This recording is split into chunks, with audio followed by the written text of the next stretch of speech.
Bonjour, ici Jean-Yves Larouche, technicien prévention incendie pour la ville de Plessisville. Alors aujourd'hui, je veux vous entretenir sur les foyers extérieurs. Donc on sait que la belle saison approche, c'est une activité qui est populaire.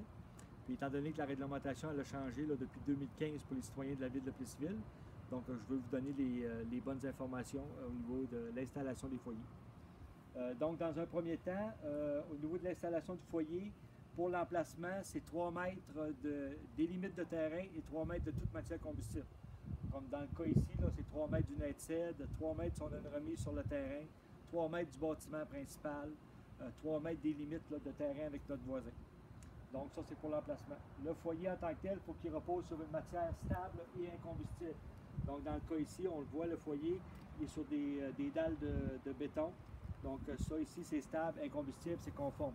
Donc les deux foyers ici que j'ai amenés à titre indicatif pour faire la démonstration, donc ici sont directement sur la pelouse, donc c'est pas vraiment stable, c'est pas incombustible, donc ça serait non conforme. Au niveau du foyer également, c'est que le règlement spécifie que sur toutes les ouvertures du foyer, ça prend un pare-étincelle. Donc ici, le grillage sert de pare-étincelle.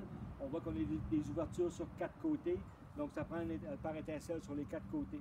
On pourrait pas enlever le grillage sur un côté pour voir le feu, ça ne serait pas possible, c'est non réglementaire. Dans le cas d'un foyer comme ça, lui il est identique. Dans le cas d'un foyer de ce type-là, donc c'est le couvercle qui sert de pare-étincelle, on voit le grillage. Donc ce qui est important, c'est que le couvercle soit toujours en place. Donc si on met des bûches à l'intérieur du foyer, mais qui ne nous permettent pas de mettre le couvercle et qu'on le mettra à côté, ça devient non conforme. Donc les bûches, il faut qu'elles soient assez petites pour être capable de remettre le couvercle. À ce moment-là, ça devient une installation conforme. Je vais également porter votre attention sur ce type de foyer-là, qui n'était pas accepté avant la ville de Plessisville. Maintenant, c'est accepté. Avant, on était obligé d'avoir des cheminées. Puis maintenant, ce qui est important, c'est qu'il y a des pare-étincelles sur toutes les ouvertures sur un foyer extérieur. Également, pare-étincelle, on parle des ouvertures, mais également pare-étincelle au niveau de la cheminée. On voit très bien ici qu'il y a un grillage au niveau de la cheminée qui sert de pare-étincelle.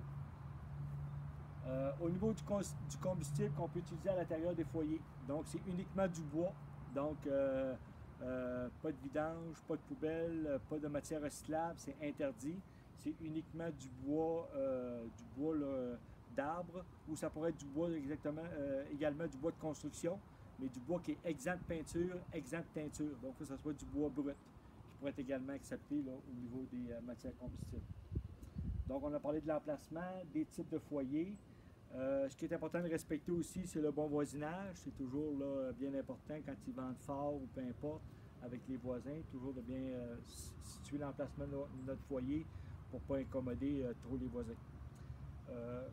Au niveau des heures également, donc dans la réglementation maintenant, il y a une heure pour utiliser notre foyer extérieur qui est de 19h le soir à 3h le matin. Donc c'est les heures qui ont été déterminées pour l'utilisation du foyer extérieur. J'aimerais en profiter pour remercier la quincaillerie BMR qui nous a fait le prêt des foyers pour faire la démonstration.